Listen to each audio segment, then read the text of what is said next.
귀한 말씀은 시편 1편 1절에서 3절 말씀입니다. 시편 1편 1절에서 3절 말씀입니다. 우리 다 같이 한 목소리로 합독하도록 하겠습니다. 자, 시작.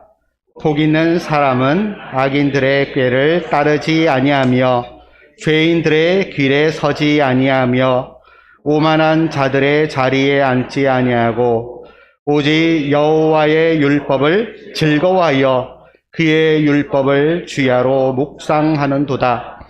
그는 시냇가에 심은 나무가 철을 따라 열매를 맺으며 그 잎사귀가 마르지 아니함 같으니 그가 모는 일이 다 형통하리로. 13년 우리 교회 표가 이렇게 정해졌습니다.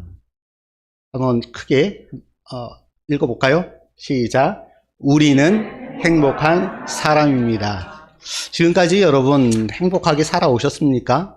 진정으로 나는 행복한 사람입니다 라고 자신 있게 말씀하실 수 있을까요?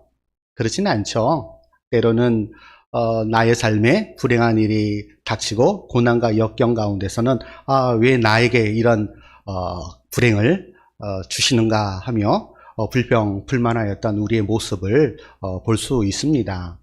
하지만 우리가 결코 그 어떤 상황 속에서도 하나님 앞에 믿음으로 살아갈 때 우리는 진정으로 행복한 사람이다 라는 사실을 명심하시기 바랍니다.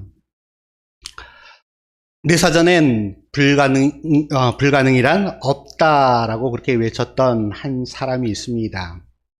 세상은 그를 위대한 영웅으로 취급을 합니다. 그의 이름은 나폴레옹입니다.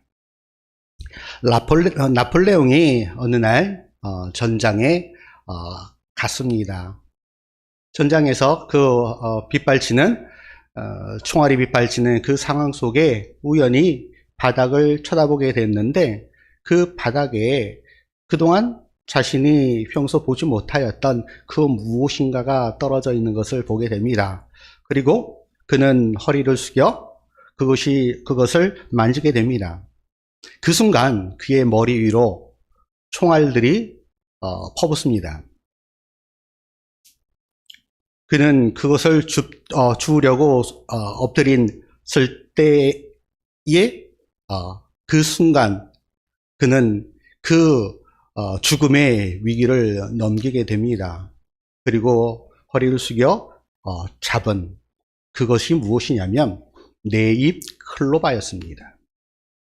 그리고 그 네잎 클로바로 인하여서 생명을 구원을 받은 이 나폴레옹은 그 네잎 클로바의 꽃말을 행운이라고 일컫게 됩니다. 수많은 그 풀숲에서 네잎 클로바, 특별히 옆에 흩어져 있는 세잎 클로바들로 가득 채워진 그 곳에서 네잎 클로바를 발견할 수 있는 확률은 10,000분의 1이라고 합니다. 한번 생각해 보십시오. 10,000분의 1. 그런데 그 주위에 놓여져 있는 세잎 클로바. 세잎 클로바는 9,999라는 확률입니다. 잡으면 다 세잎 클로바가 되겠죠. 그런데 네잎 클로바의 꽃말이 행운이라고 하면은 세잎 클로바의 꽃말은 행복입니다. 많은 사람들이 행운을 쫓아 살아갑니다. 그런데 그 행운을 쫓다 보면 수도 없이 흩어져 있는 자기 주위에 놓여져 있는 그 행복을 외면하며 살아갈 때가 참으로 많이 있습니다. 우리 금요일만 되면 복권 판매점 앞에 수많은 인파들이 모여듭니다. 특별히 그곳에 1등이라도 나온 그 기록이 있는 그 복권 판매소는 인파가 미어집니다.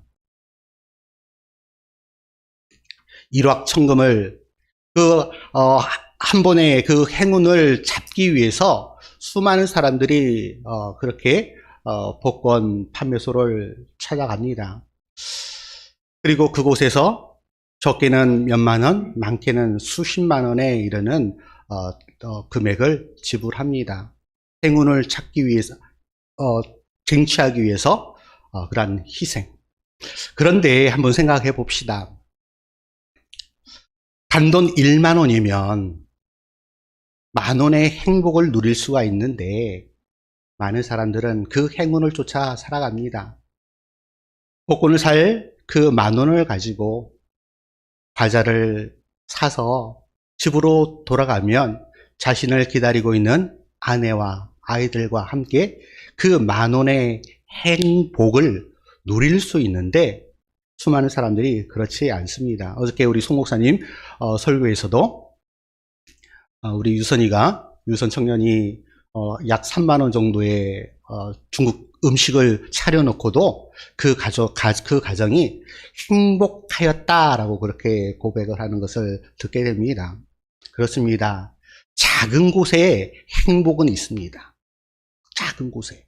우리가 깨닫지 못하는, 우리가 느끼지 못하는 그 곳에, 우리 주위의 수많은 곳에 행복은 우리를 기다리고 있습니다.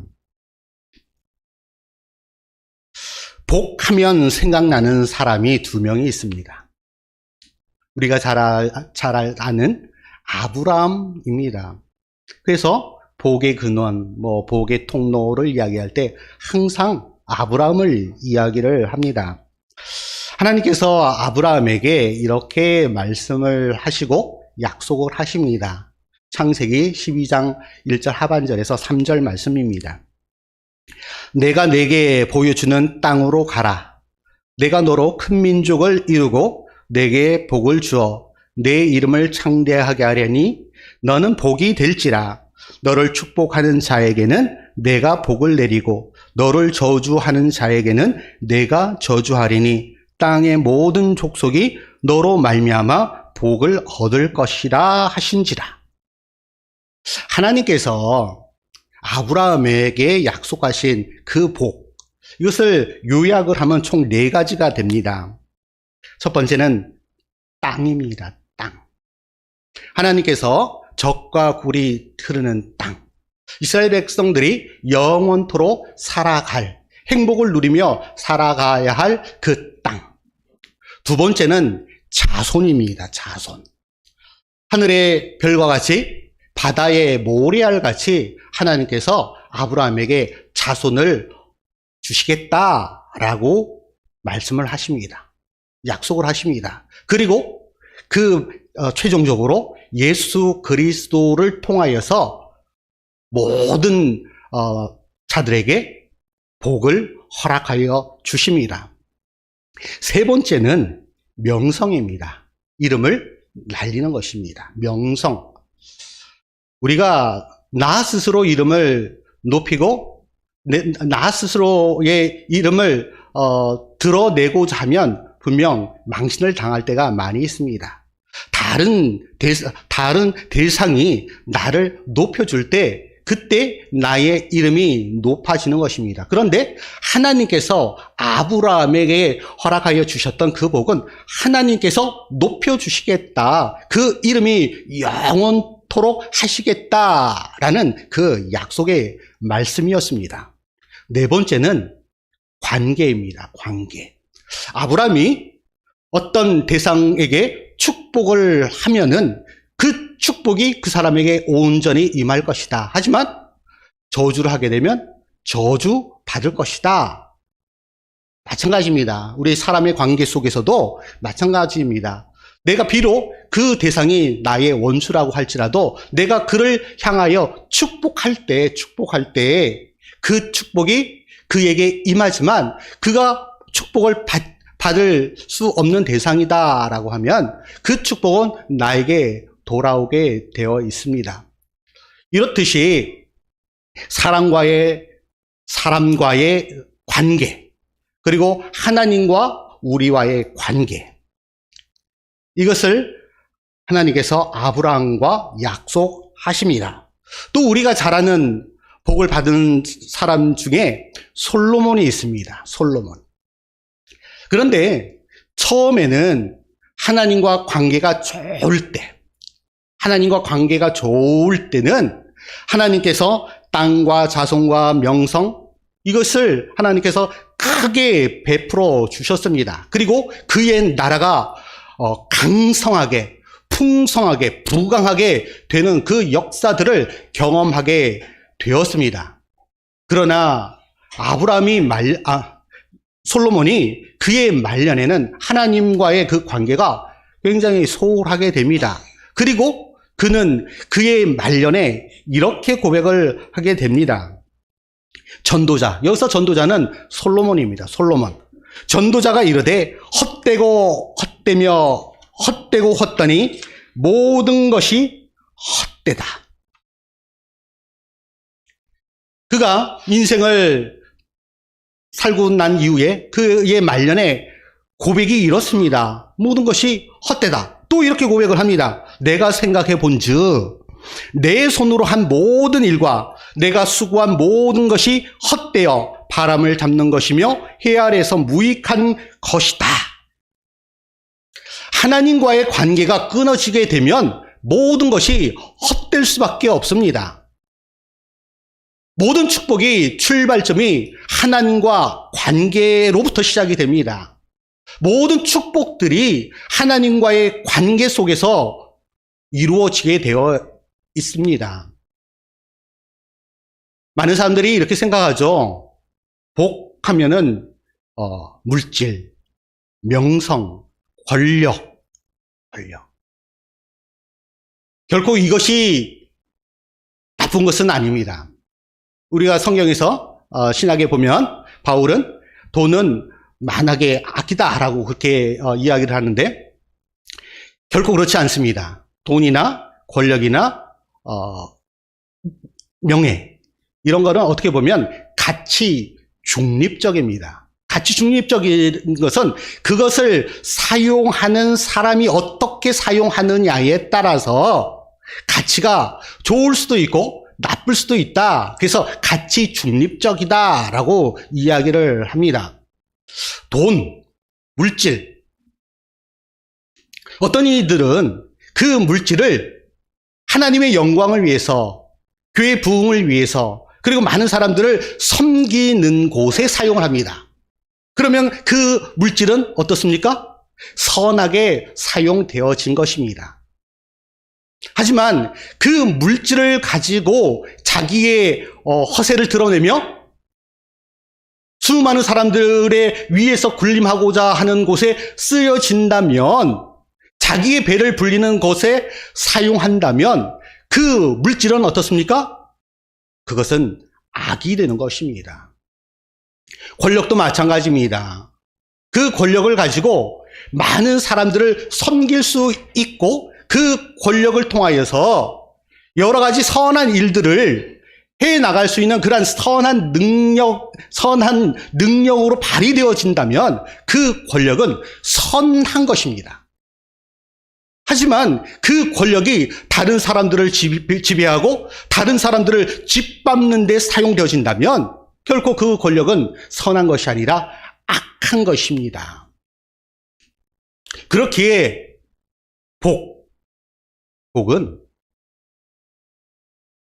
복이 행복으로 이어지기 위해서는 그 주어진 그 복을 어떻게 활용하느냐, 어떻게 누리느냐에 따라서 그 복이 때로는 악이 될 수 있고 선이 될 수 있고 그 복이 불행이 될 수 있고 행복이 될 수 있다라는 사실입니다.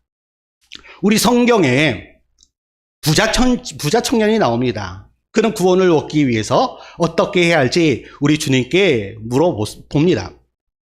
그때 우리 주님께서 그 부자 청년을 향하여 이렇게 말씀하십니다.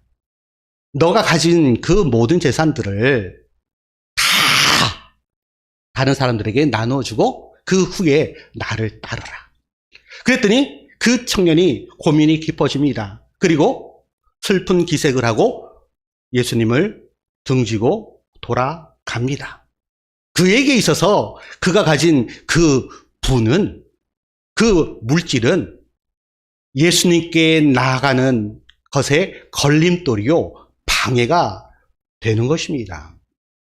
만약 그 부자 청년이 자신이 누렸던 그 모든 것들을 내려놓고 우리 주님을 따랐다면 아마 지금도 후세에 길이길이 남을 그 이름이 빛날 그 이름이 되지 않았겠습니까? 뿐만 아니라 우리가 행복을 누릴 수 있는 것은 관계입니다. 복은 분명 대상이 있습니다. 물질이 대상이 되고, 명예가 대상이 되고, 그리고 권력이 대상입니다. 누군가를 향하여 이루어지게 되어 있습니다. 그리고 그 대상을 바른 관계로 이어질 때 행복하게 되는 것입니다.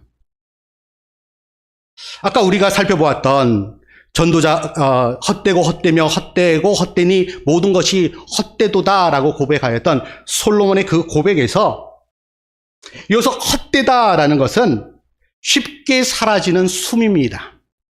그리고 호흡입니다. 그리고 미세한 수증기를 의미합니다. 이것은 어느 순간에 모두 사라져 버릴 수 있는 그러한 것들입니다. 그렇게 결코 이 모든 것들, 세상에서 주어지는 모든 그런 것들은 삶에 무의미하다. 그렇게 참으로 헛되고 헛되다. 이 헛된 것을 그러면 어떻게 활용하느냐, 그 헛된 것을 어디에 사용하느냐에 따라서 그의 인생이 불행의 인생이 될 수 있고 행복한 인생이 될 수 있다라는 사실입니다.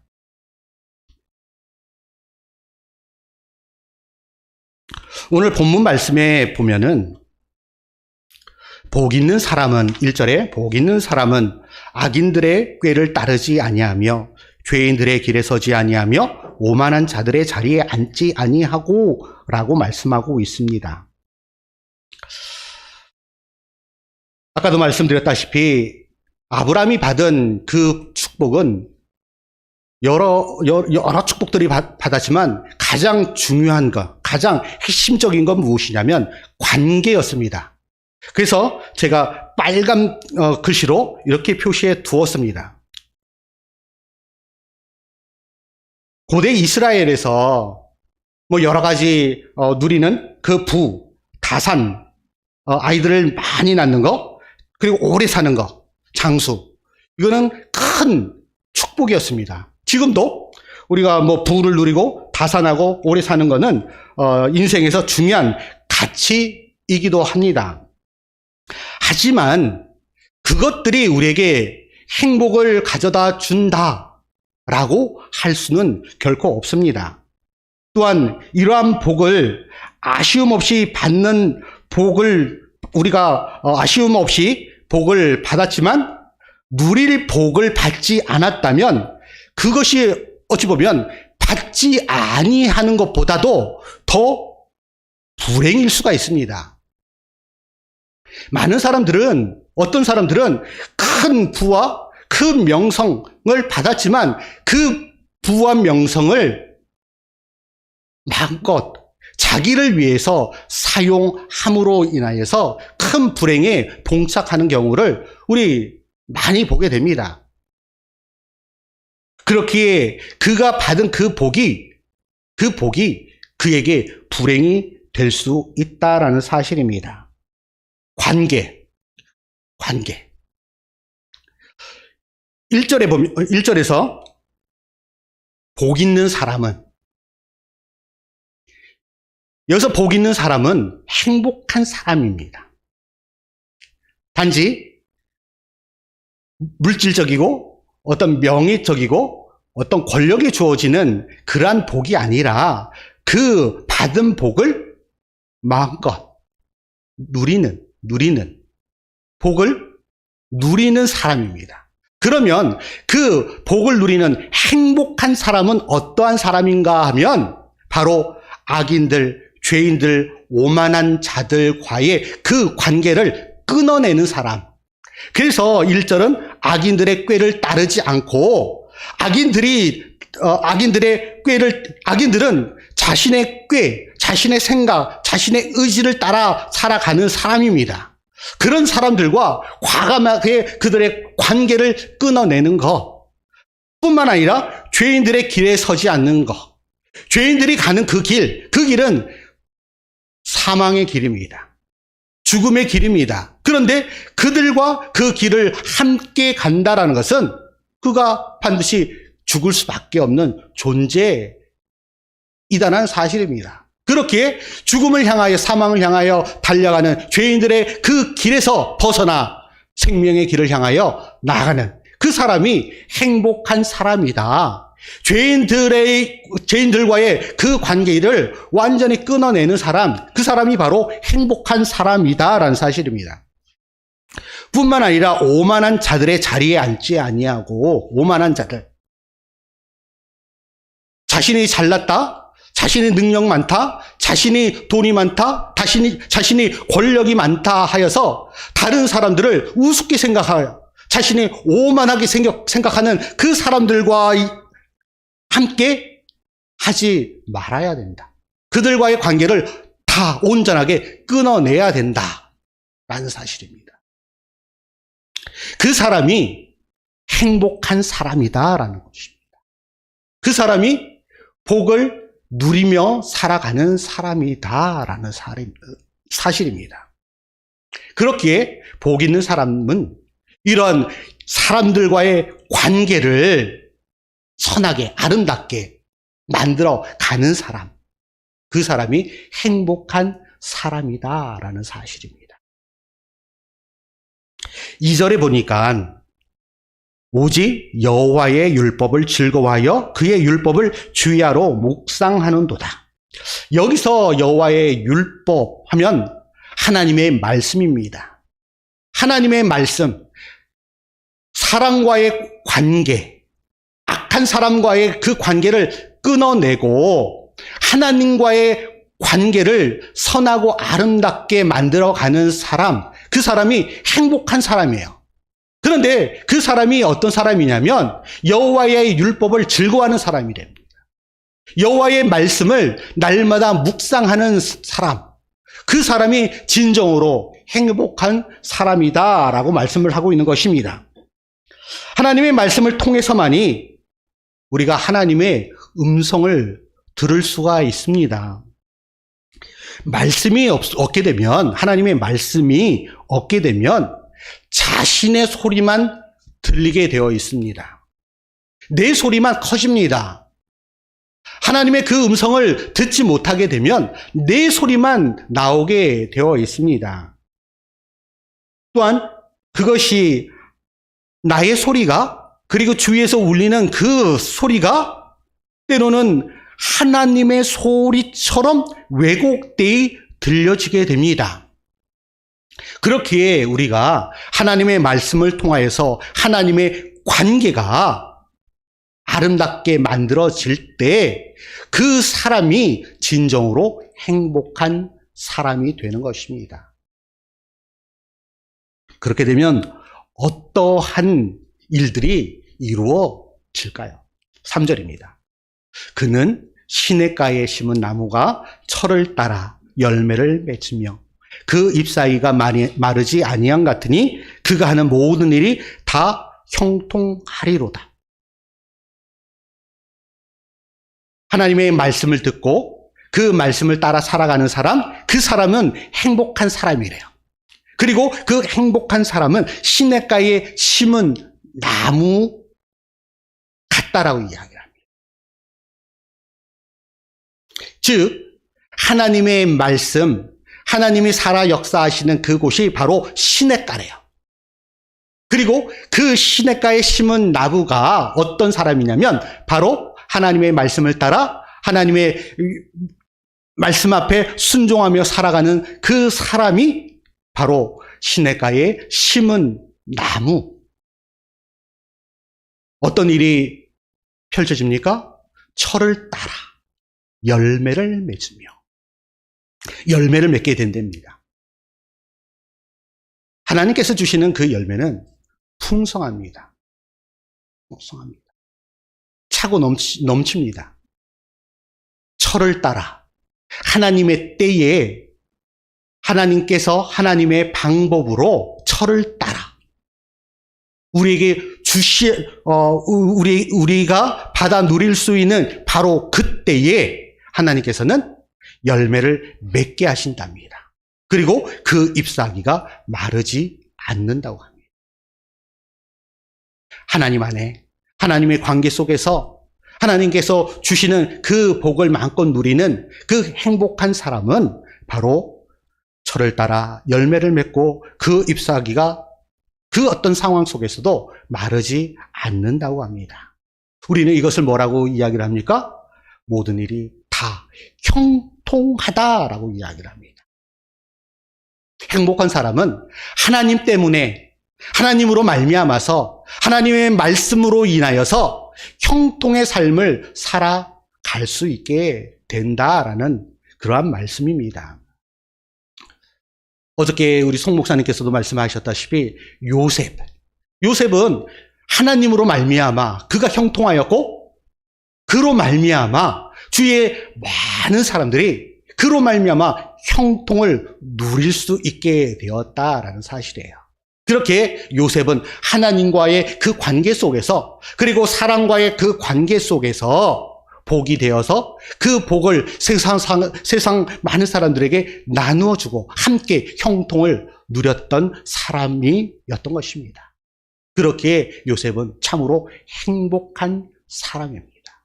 그러면 하나님께서는 요셉에게 아브라함에게만 행복하게 하셨을까요? 그러한 복을 허락하여 주셨을까요? 아니요. 하나님께서는 저와 여러분을 사랑하셔서 최고의 복이신 예수 그리스도를 우리에게 허락하여 주셨습니다. 그 예수 그리스도를 통하여 우리는 진정으로 행복한 사람입니다. 그 행복을 날마다 마음껏 누리실 뿐만 아니라 세상을 향하여 그 행복을 나누어주는 그로 말미암아 내가 우리 주님과 행복을 누리고 사랑과 같이 행복을 누릴 수 있는 그러한 진정으로 이 땅 가운데 행복을 누리며 살아가는 저와 여러분 되어지기를 주님의 이름으로 간절히 축원합니다.